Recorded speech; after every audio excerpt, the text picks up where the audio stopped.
Welcome to Fat Chicks on Top. This podcast contains frank discussions about the body, sexuality, and occasionally uses swear words, which may not be appropriate for people under the age of 18. This podcast also uses facts, statistics, and mathematics, which may not be appropriate for liberal arts majors. And this podcast relies on science and reality, which may not be appropriate for evangelicals.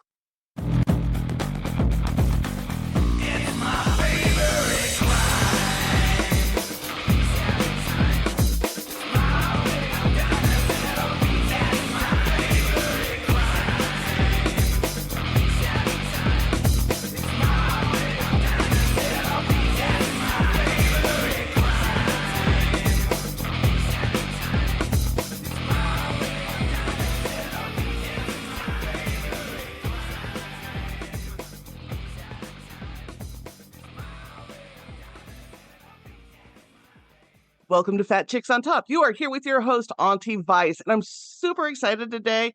I have senior lecturer and researcher from Brighton University, Dr. Nick McGlynn, and he has a new book out, Bodies and Boundaries of UK Bear Spaces.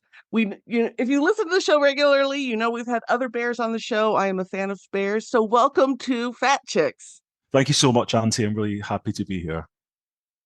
Yes, and thank you for agreeing to do the show. So let's start. What got you interested in the bear community? Oh God, that's a big question. I think it was fatness. It was fat bodies. It was I've been a bigger boy, I guess, since I was a teenager, and then I think especially this was probably the kind of 2010. No, this is probably actually the kind of mid to late 2000s when I was just really conscious that I was bigger, and there's.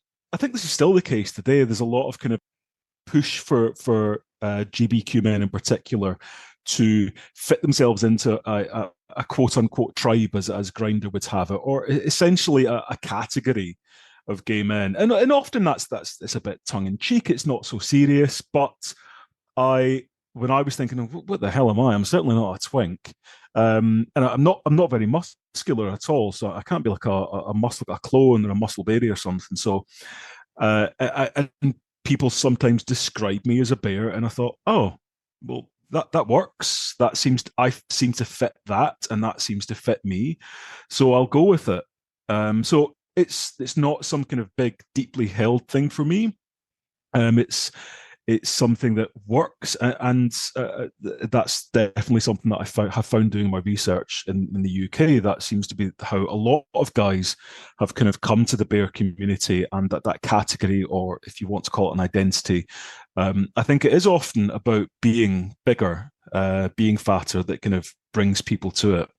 It is one of the things that people think of when they think of bears, is they think of the bigger bodied men. Before we delve into that, let's start with the gay male community in general. There's not nearly as much talk in the gay male community about body image as there is on like shows run by women and such. But when you're coming into the gay community, are there pressures to look a certain way, to conform to a certain look? Yeah, I definitely think so. And I think even though like GBQ men are perhaps increasingly conscious of this and will increasingly openly talk about it, nevertheless, at the same time, there is still a suggestion that one should look a certain way. Now, I think that's changed dramatically over the past century. It's shifted from thinness, what some writers have called a kind of ephebic kind of look, that kind of very slim, very youthful kind of look. I think especially over the latter half of the 20th century and now, muscle is now a huge part of this as well, so that one can be big. And nowadays, one might have a dad bod, or you might be thick, or you might have a bit of a belly, or you might be curvy.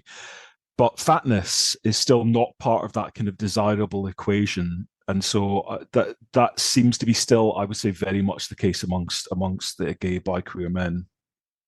And you talk about it in your book, how even amongst bears, there's this evolution of what the body should be. So how are men getting this messaging about what your body should look like in these spaces? I think for a long time, I mean, historically, this has changed. I mean, of course, so much of kind of earlier kind of gay bi, so that kind of Yeah. triptych, gay, bi, queer is kind of how I tend to frame things. I think previously in the 20th century, obviously, so much of this was magazine driven. And the magazines and the imagery in magazines kind of pushed a lot of this. And then, of course, TV, films, porn has played a huge part. And everybody knows what I'm going to say now. It's social media.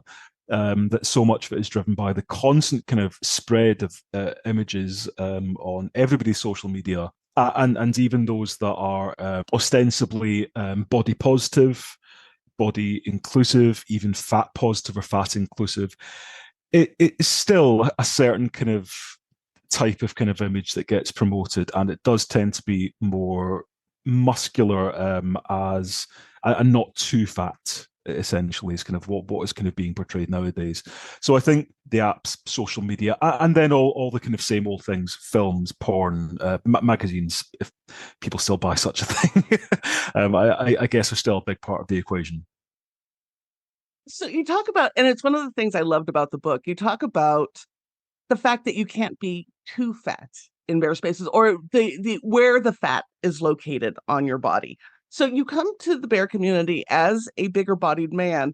How did you get messaging that you had to be a certain type of fat? Nobody's telling me that. It's stuff that I'm seeing. What are the kinds of in representations of bears? So looking on adverts for club nights on social media, and also the bodies that I see other people valorizing, championing, lusting after, desiring, um, I start to kind of notice patterns in what these are. It's bodies where the fat is I talk about this in some of my old reports from the Bear Space project that I ran and in my book. Particular kind of configurations of the body. So the skin is more tight and taut. The body feels firmer to the touch rather than flabby. Tanned, I think, is a significant part of it, so it doesn't look white and flabby. Muscle adds those kind of qualities about fatness, firmness, and beefs up the body in particular ways, in particular areas where fat tends not to sit as well. And then on top of that, I've used this slightly wanky academic term in my book of a corporeal topography, which is not my term, was come up by a fantastic geographer of the bodies, Rachel Calls. And that refers to some of that stuff you were mentioning about where is stuff on bodies, and that's something that I'm really keen to think about, especially in bear communities, which is fat bodies are not all the same. The kinds of bodies that might be described as fat are wildly different. And so I'm interested in where is the fat on the body? What parts of the body is it more seen as more acceptable for fat to be on than others? I'm very conscious, for example, of the kind of hanging roll of fat that I've got at the bottom of my belly. That's something that I noticed throughout the research project was in my mind constantly. And that's one of these things in representations of bears that I noted. Oh, that kind of bit of the body's often cut off. Even when it is fat guys, you tend to kind of not have that saggy, hanging bit of the belly shown. So these are the kind of things that I think about when I look at kind of representations of bears, not just who is in them or what kinds of fat bodies are in them, but how are they literally framed to kind of portray certain parts of the bodies and hide other parts. And that to me is really fascinating, is how bodies get fat, because we developed, the kind of the standard sizing for clothes because of the army. And the reason it doesn't work after about a size 20 in women's in the US is because as you put on weight, it's in different places. So Completely, you yeah. talk about what's been referred to as the apron belly on social media, where it's hanging over the lower abdomen. That is enormously common. So when you're not seeing that in bear communities, what does that do for bigger bodied men in these spaces who, because the apron belly is enormously common. Yeah, absolutely. I think for a lot of the guys that I spoke to as part of my project, it was something they were conscious of as well, and they even if they didn't explicitly talk about it, it was present in kind of what they're saying, even when it wasn't the topic of the conversation. And you know what you're saying about clothes for fat people as well. God, don't get me started. The shitty scaling up of clothes for bigger people is just it really pisses me off. I'm sorry, can I swear in this? Oh, you can swear as much as you like. Okay, good. I'm quite full mouthed. Excellent. Yes, yeah, the scaling up of clothes is absolutely terrible, and I think makes people feel worse. It makes you look, for one thing, much fatter than you actually are, and it's frustrating when you kind of can't buy clothes that fit properly. And as you say, it's because bodies are really variable, and like you say, once it gets to a certain point, fat sits in parts of the body, not in other parts of the body. You can't simply just scale things up and expect it to fit all bodies the same. So, with that, and in bare spaces, is there a fashion look that people are now expected to have that you're observing? I think so. You might be familiar with the kind of the idea of this bare uniform, which is, it's the plaid shirt, it's the denim, and I don't know how it is in the States or elsewhere, but in the UK, that kind of thing is not very present now. And in fact, I think it looks a bit kind of a bit camp and a bit retro and a bit kitsch in bear spaces. And I've been conscious that when I was doing my research projects in bears, that I would wear plaids when I went to them, and I would be the only one there. And sometimes guys would say to me, "Oh, you're doing the old school look." I mean, I think what I see in UK bear spaces, it's probably not what I would call fashion per se, but there's definitely a lot of bear merch in these spaces. People wearing t-shirts with representations of bears on them, or be that kind of human bears or kind of teddy bears or animal bears. Lots of kind of character print t-shirts and stuff. That's actually what I think is far more common for the look of guys in UK bear spaces. That's what I've noticed in the US bear spaces too. That and the bear flag, the paw, that's enormously common. And so I want to talk about kind of signaling for bear spaces because you do talk about that in the book. The bear flag is one of them. Some of the imagery comes up, but there are not a lot of formal bear space, physical bear spaces left. It's much more ephemeral. So how do people create bear spaces now? Yeah, that was one of the big first things that I found when I was doing my research project. Because obviously, if I'm investigating UK bear spaces, I have to find where they are and I have to go to them. And I found very quickly how few of them there are in the UK. Um, that is in terms of fixed ones where it is a bear bar and we are called a bear bar and we've got a venue for it. I think you could really say there's one explicitly named bear bar in the UK, and there's maybe 2 to 3 venues where you could say this is a bear bar. Um, and so, like you say, that the vast majority of them are ephemeral. It's club nights or it's events, things that are a bit temporary, and they're often either in spaces that are LGBTQ spaces and are kind of taken over for a night, or very commonly in non-LGBTQ spaces that get taken over for a night.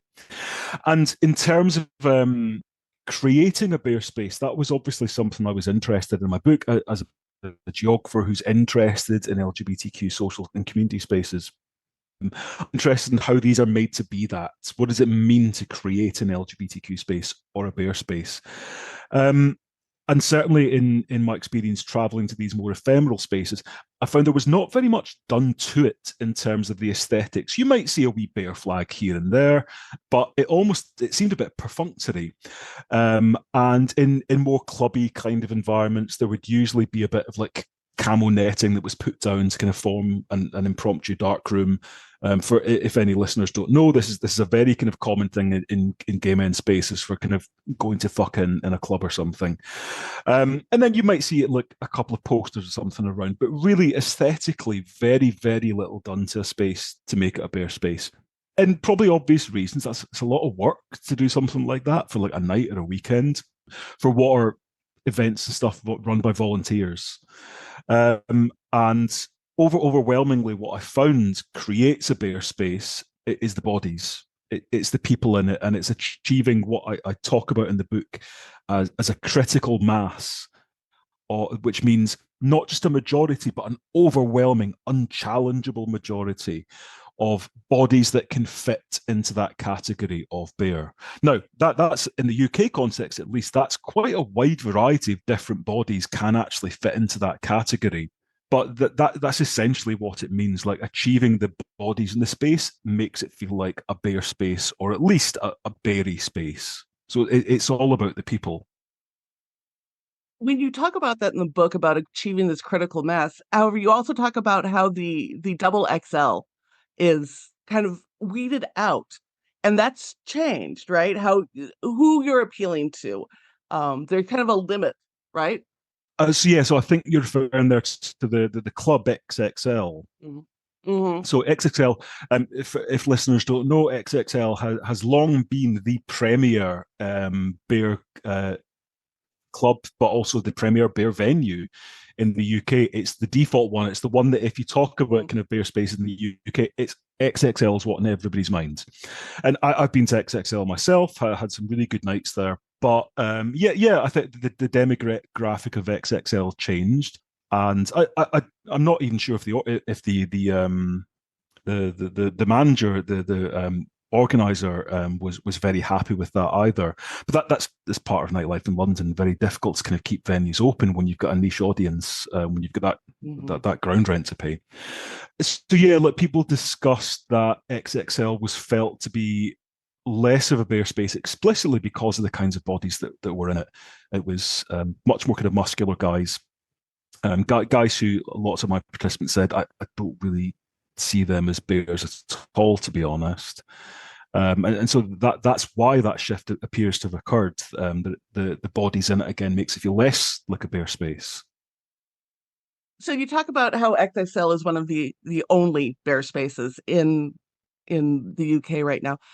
LGBT folks have lost a lot of spaces. In fact, there's a UK podcast dedicated to lost queer spaces. So has that changed, or has the bear community never had a largely established set of brick and mortars? Yeah, I mean, this is the same in the UK context as well. Like writers like Alan Carrage, who's written about London, has evidenced the huge decline in LGBTQ spaces in recent years. I think for bears, and again, like I like to kind of ground my work in the UK context very specifically, but partially because that's what I know about. But in the UK, I think previously there have been a few more venues that people would say, "Oh, that's our local bear bar." So there's a bar here where I live in Brighton that we would previously have said that's the bear bar. It didn't call itself a bear bar, but it had a bit of imagery up, and that's where the bears would all go to. And I think that's been the case for another few places as well. That has declined. There's been a decline in spaces aligning themselves with bears explicitly, and also a decline in venues. And I think this is probably the case in the States as well. A decline in venues saying we are an LGBTQ space and instead shifting to we're an LGBTQ friendly space. And again, I don't think there's necessarily some kind of lurking homophobia or some lurking bear phobia at the heart of this. I think a significant part of it is probably economics. It's you in the UK at least, and in Brighton, a very expensive city. You need bums on seats and you need pints down people's throats, and you can't afford to be catering to a super niche audience. And so you just need to get everybody in. And if that means we'll pivot to LGBTQ friendly instead of LGBTQ, or we'll pivot to a wider audience instead of bears, then that seems to be what happens. That's what's happened here in the States, specifically with lesbian bars, is when both of the folks from my generation decided to get sober. We weren't buying the expensive drinks anymore when we went to a bar, and now there's less than 30 explicitly lesbian bars in the States. So with that, for the men's community in losing these spaces, how has that changed the gay men's and the bear community in the UK? Hmm. Yes, some of my participants in my research talked about this, especially those who had been part of the community for longer than I have. So the bear kind of comes to the UK essentially at the very late end of the 90s and the kind of beginning of the 2000s. And there's guys who I've talked to who've been part of it since then. And they do feel a kind of a sense of loss over this. The ones that have gone, they say there used to be a place where everybody could get together in a more spontaneous way, that you could say, I'm going to head down the bear bar tonight and I'll meet some guys there. And now I'll wait until June because this big bear event's happening and I'll travel across the country to get to it. Now, those events are fantastic. I go to them. I love those events. But there is also, I think, something to having a territory, a sense of ownership over a space, which comes for marginalized communities. And as the as the writer of kind of bears and other men's communities, Peter Henn has called them, a doubly marginalised community. I think it is really important to have a kind of space like that. Also, having said that, there were never very many of these spaces in the UK, especially outside of big cities. In London, sure, there's been a bunch of spaces over the years which have been called bear bars, and there's still a couple of them still going. Manchester has had a more kind of bear space, although that's kind of shifted. Brighton has had a bear bar. Brighton's not a very big city, but we've got a huge LGBTQ population. But in smaller cities of the UK, the more what the geographer Gavin Brown calls ordinary cities, they've never really had bear bars. It's never been a thing. So it has always been a bit of an isolated thing in the UK, a bit of a privilege, I think, to have a bear bar, and now almost nowhere has one. Yeah, here in the States, we have a lot of overlap between leather bars and where bears congregate. Did you find the same thing between those communities in the UK? Yeah, that's something that a lot of guys talked about, and like you suggest, a lot of the kind of bars where people might say, "Oh, well, that's where the bears go," is also where the leather guys go. There, all the kind of historical bear writing points out that these have always been not even just overlapping communities, but heavily intertwined, maybe even inextricably intertwined communities. So yeah, I think that there's always been that kind of connection, and I think the kind of places where the leather guys go is also the places nowadays where the bears will go. Leather and bear are different identity. You can kind of tease them out into the unique aspects of both. So, when you're coming in and when you're doing these interviews with other guys in the community, was there pressure to become part of the leather community as part of your bear identity? I didn't hear about any of that. No, people seemed quite fond about these links. They saw it as a kind of good thing, and especially the guys in the smaller cities said, "Look, we've always been in the same spaces together. There isn't anywhere else to go, and so." As what one guy said, and he was not being kind of negative about this here, but he said all the freaks have to come to the same place. We're not going to go to the kind of the big kind of glossy, shiny chrome and glass Twinkie bar. We kind of don't feel comfortable there, and we don't really feel welcomed or fitting in there. So the leather guys, the daddies, the chubs, the bears, they all would congregate in the same kinds of venues. Yeah. So I think especially in smaller cities in the UK, which is the norm in the UK, it's always been very mixed use of the same spaces. In those spaces too, masculinity has a unique definition.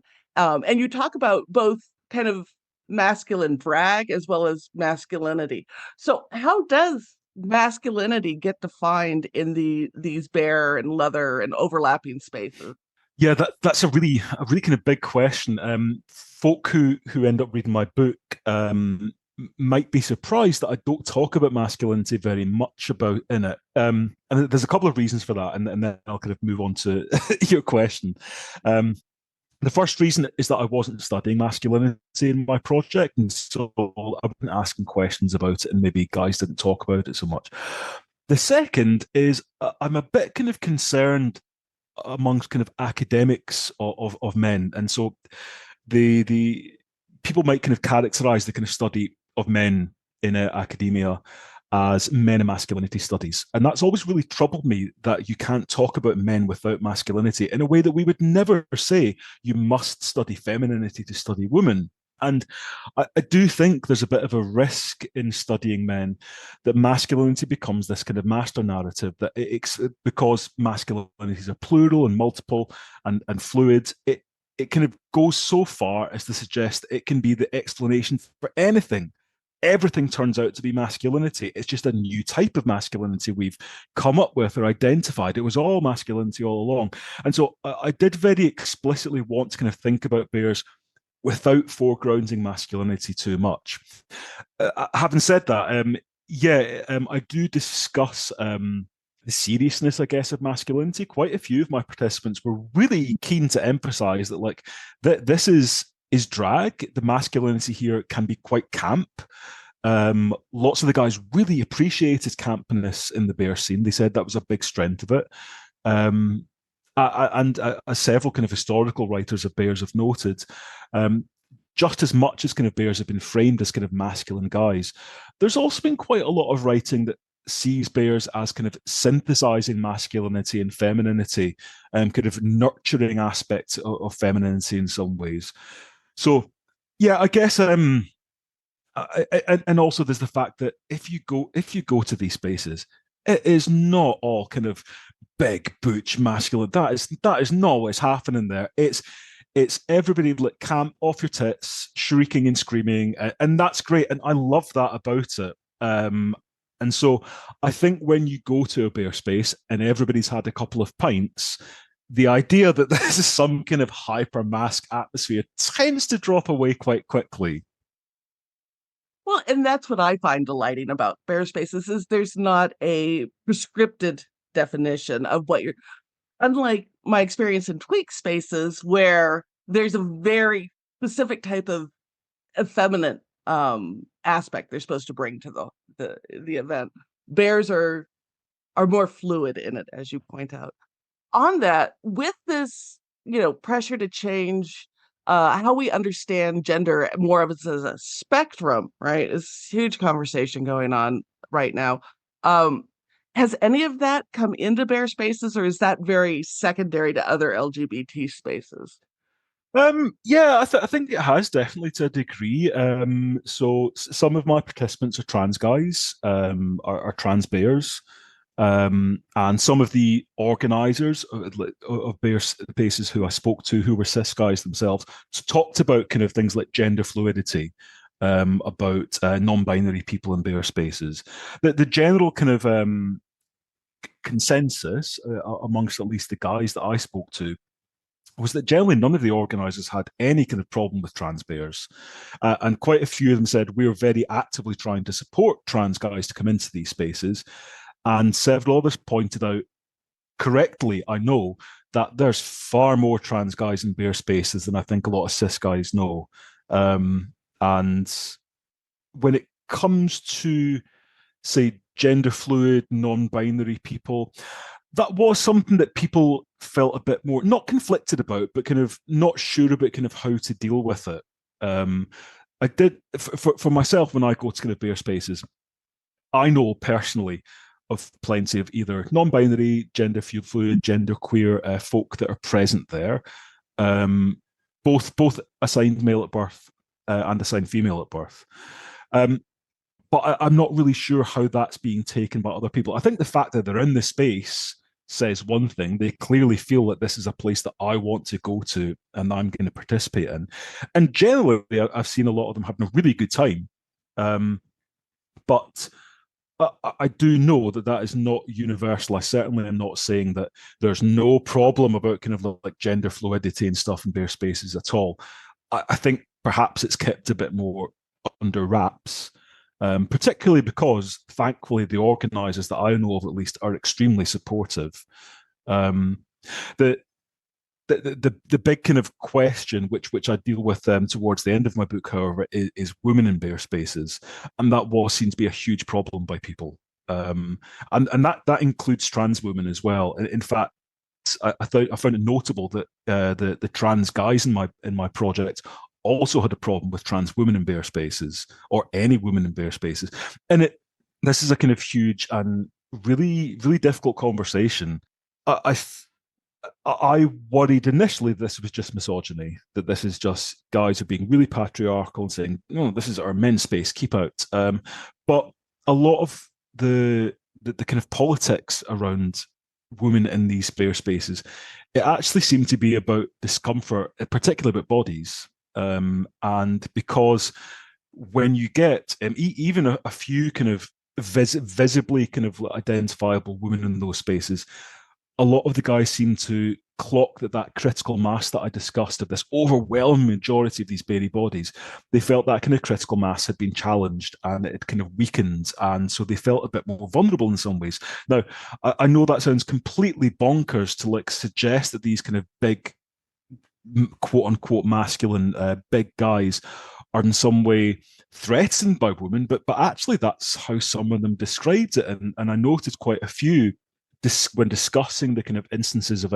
anti-fat abuse they'd received, which was horrible. Some of the things they told me were just awful, and often it was from women, and they had kind of kept that with them, and so I think that's where, certainly in the UK context, not all of the concern about women in bare spaces comes from, but I think that's where some of it comes from. A significant amount of it is that feeling of, oh, am I safe in this space anymore? Am I comfortable in this space now? And crucially, as I discuss in that chapter, it's nobody's fault. It's not that, with a few exceptions. I mean, hen parties kind of coming in, and we can all kind of talk about that. Um, it's not like these women are coming in and doing something wrong, or like, quote unquote badly behaved or something, or going around pointing and laughing at guys. That's not what's happening. It's just the kind of presence disrupts that kind of critical mass. And so I want to be kind of really sympathetic to both sides, because I don't think bare spaces should be men only spaces at all. Also, they're not. Loads of the bare spaces that I went to had women in them. The Bear Bar, in the only kind of explicit bear bar in the UK, the Bristol Bear Bar. Every time I've been there, there's been plenty of women in it, and we all had a great time together. And the Brighton Bear Weekend, here where I live, they've a big garden party as part of their beer weekends, and there's loads of women in it, and we're all having a good time together. It's the kind of clubbing spaces where people are getting their tops off, which is a very a practice that makes people feel so vulnerable when you're fat, to kind of like strip off your top and show that kind of big, like you said, that kind of hanging apron belly. And when guys are wanting to feel attractive and desirable and free to move their bodies and not kind of feel stupid or awkward or ugly, those are the kind of concepts where it seemed to really kind of come to the fore. So, like I said, I think there's a really kind of difficult politics around this, and I kind of really want to be generous to all sides in it, if you see what I mean. I do. I do. We actually had that issue with our leather bar here in Sacramento in Northern California. Is for a very long time, it was a men's only, and I completely understand that. But I had male friends who would invite me to go, and once I got the reputation of not only do I not mind, but I'll give you blowjob tips before you go around back, it was like, oh, okay, those tits can be in the bar. But there is a discomfort with women coming into the space. And I think both in the general population and in academia, the role of the women's gaze changes how people do feel safe. So, what is it about having a bare space that is very male dominated and very few or no women that makes it a safer space for men, because people don't talk about that much? Let's see. So, I think it's partially from that you're surrounded by bodies that are similar to your own.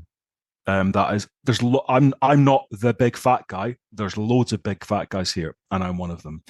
Um, Secondly, it's that something a lot of people indicated through what they were discussing in my project was that people believed that being surrounded by all these people in their spaces, that they were all coming to the space with the same kind of ethos, the same kind of attitude towards bodies, that if you're here, you have this kind of attitude of body positivity because you're a bear and you've come to a bear space. And so I think that's kind of what gets disrupted. There's a kind of uncertainty about women when they come into the space. Do they have that same kind of ethos? Now, technically, this could be the same with straight men as well. Exactly the same issues could happen. The thing is, though, that straight men are less visibly not bears in bear spaces, if you see what I mean. They can kind of go under the radar a little bit.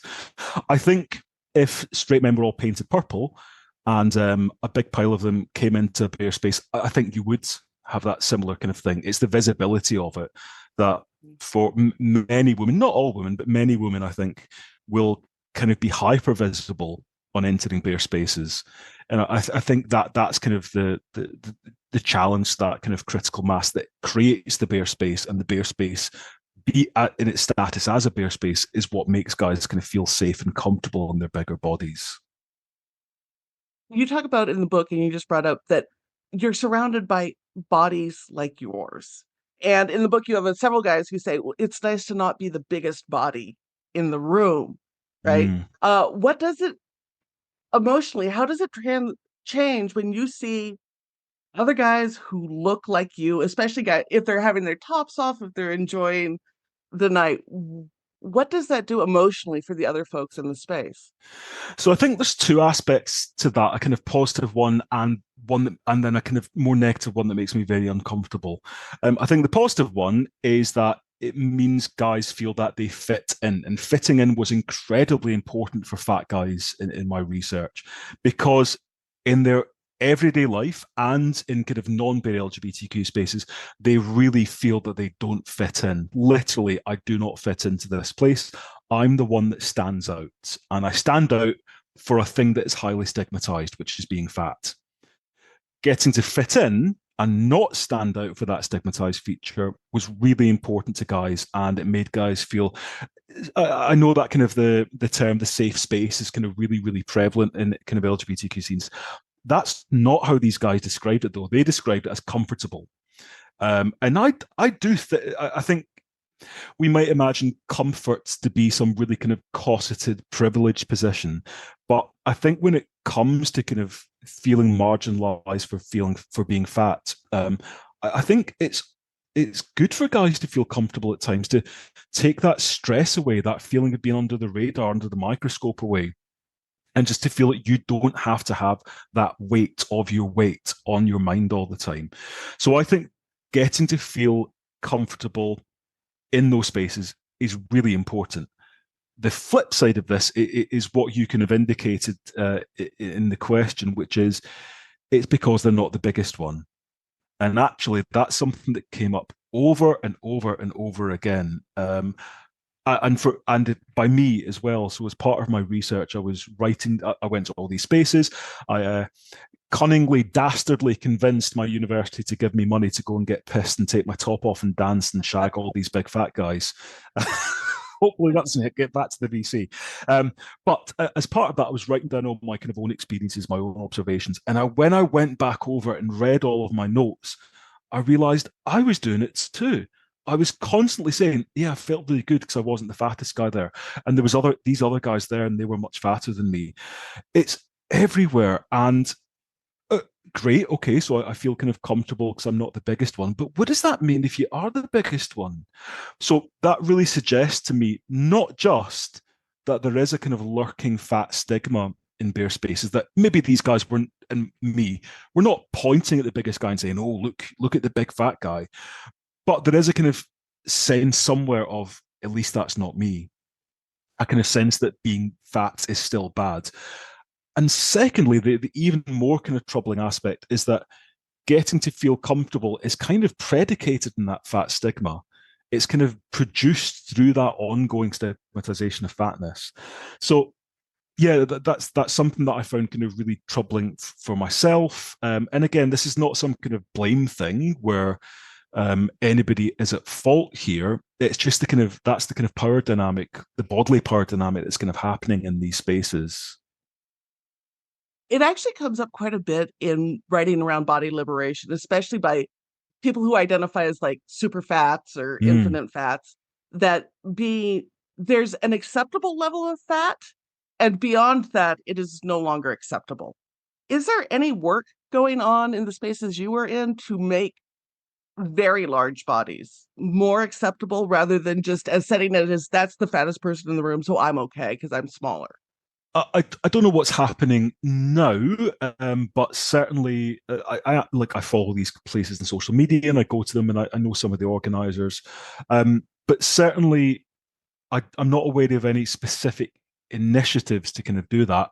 But at the same time, I do know that some of the organizers who I know and who I've spoken to have been really explicit about we are trying to represent big fat guys in our posters and so on, in our advertising. So they're trying to kind of at least broaden the array of representations there, for example. But aside from that, I'm not really sure if there's any kind of specific initiatives or anything actively being done around that. Yeah.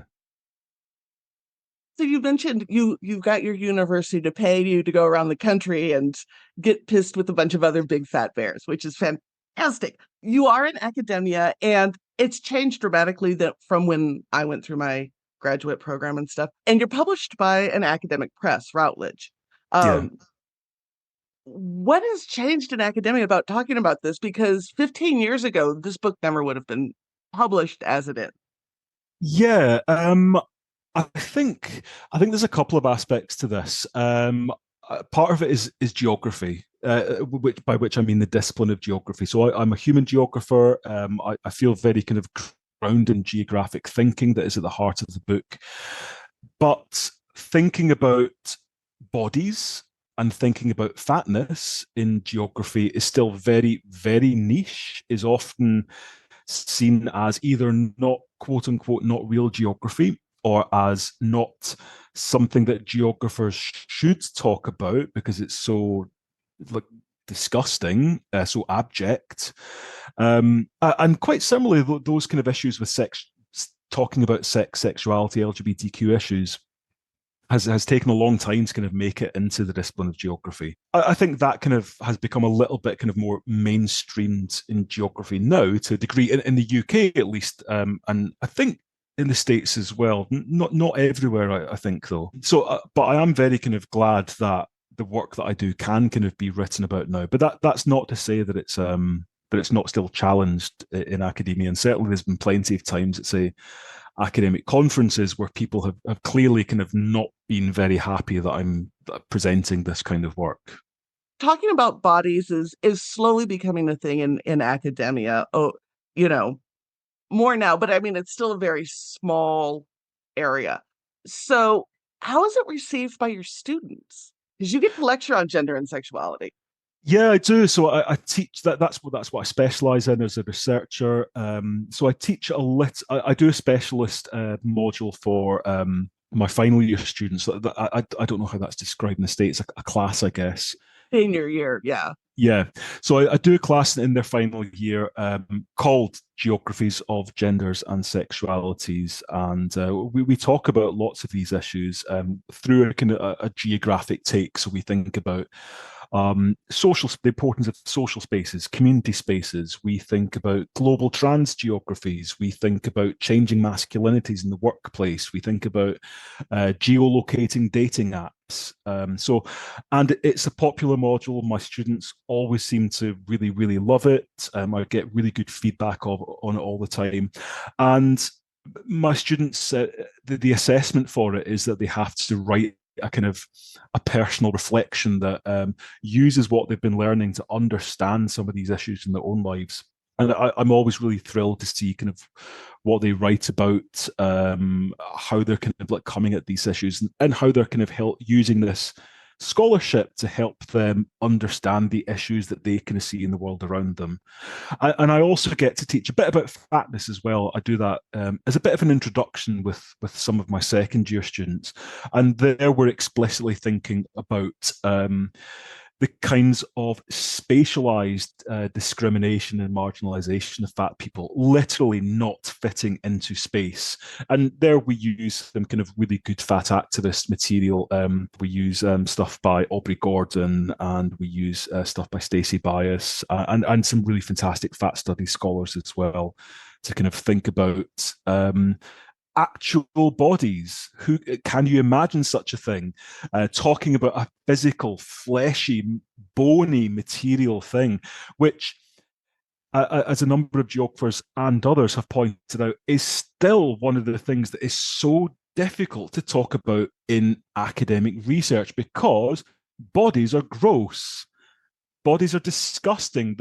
They're flabby. They move. They leak. They secrete things. They leave things behind them. They burp and fart and piss, and so it's in some ways a thing that people don't want to deal with the reality of a body. They like a kind of nice conceptual abstract body that we can talk about theoretically, but when it comes to this bag of bones and flesh that we all are, you still kind of hit a bit of a brick wall with this.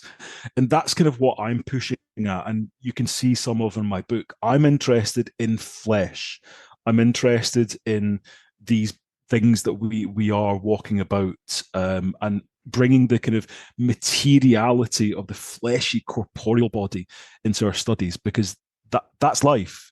That's what's actually happening, not some kind of nice, neat conceptual body existing as some kind of platonic ideal. We are these kind of fleshy bags of bones, and we need to get to grips with that as researchers. And you talk about, your students writing about it and in this academic space, but as somebody who is bigger bodied, how has that impacted you in the academic space? Because literally, if you have to sit into one of those desks with the desk attached to the chair, there's a lot of folks who are literally too big to sit into that space. So how are you fitting into the academic space? Yes, we do talk about those kinds of issues. So there's two things that I should probably say here. First of which is that I've lost a lot of weight, which makes a lot of these conversations quite difficult now. So this was during the pandemic. I had a bit of a mental health crisis, and losing weight ended up being a corollary of that. But I have certainly been much fatter, and I have been in those kind of situations where I think, oh, my body literally does not fit. Or if it does fit, I'm in pain. I'm in physical pain here.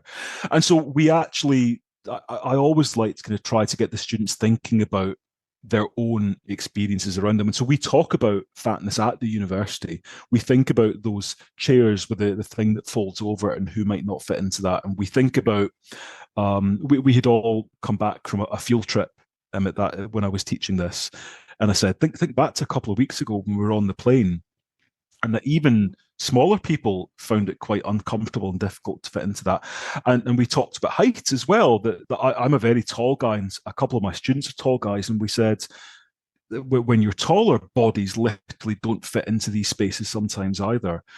So I think some of my students are, I believe, are now writing their essays in that. Hopefully, they'll get a very good mark.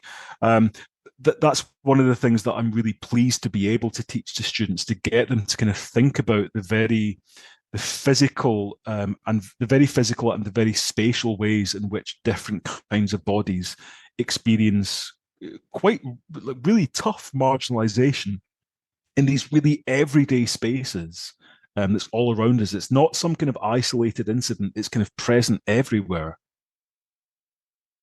It is. And people, you talk about plane travel, so I'm going to bring this up for a moment because I too am just over 6 feet tall and a larger bodied person.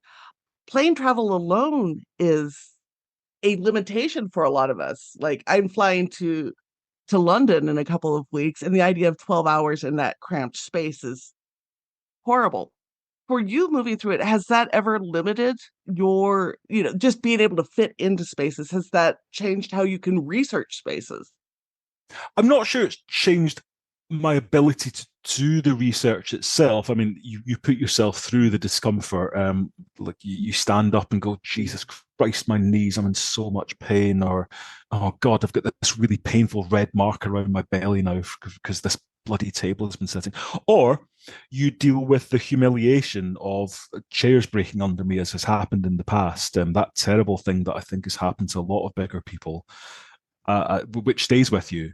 I always kind of feel that's one of the most classically kind of humiliating experiences that bigger people have to go through.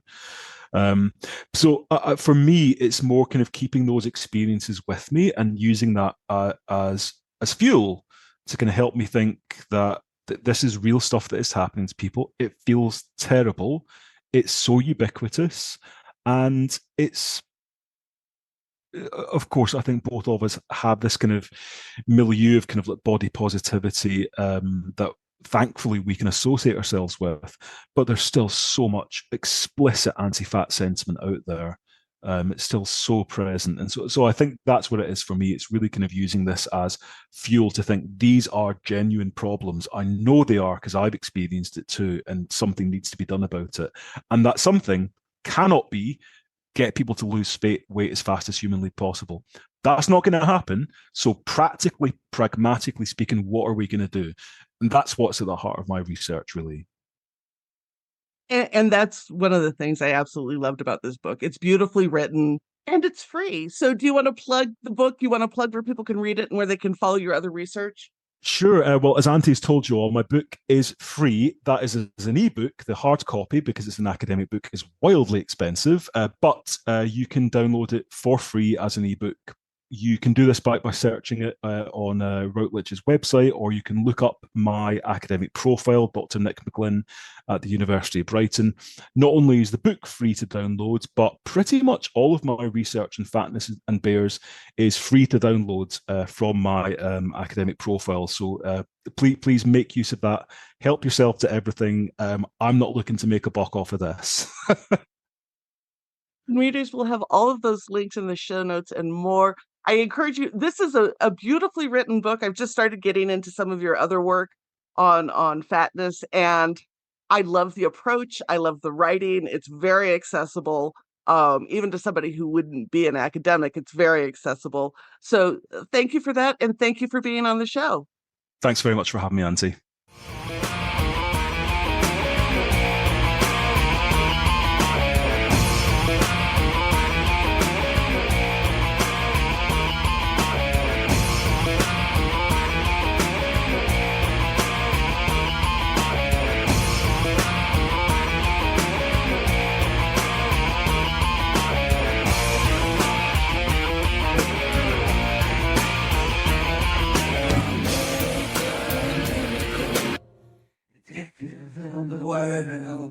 Thank you for listening to this episode of Fat Chicks on Top. Please like, subscribe, and review our podcast on whatever platform you listen to it on. If we like your review, we may even read it online. This has been an Auntie Vice production. Producer and host, Rebecca Blanton. Audio production by Sharon Smith. Music by David Manga. And more music by Sharon Smith. For more information about Fat Chicks on Top, please visit our website for all things Fat Chicks at fatchicksontop.com.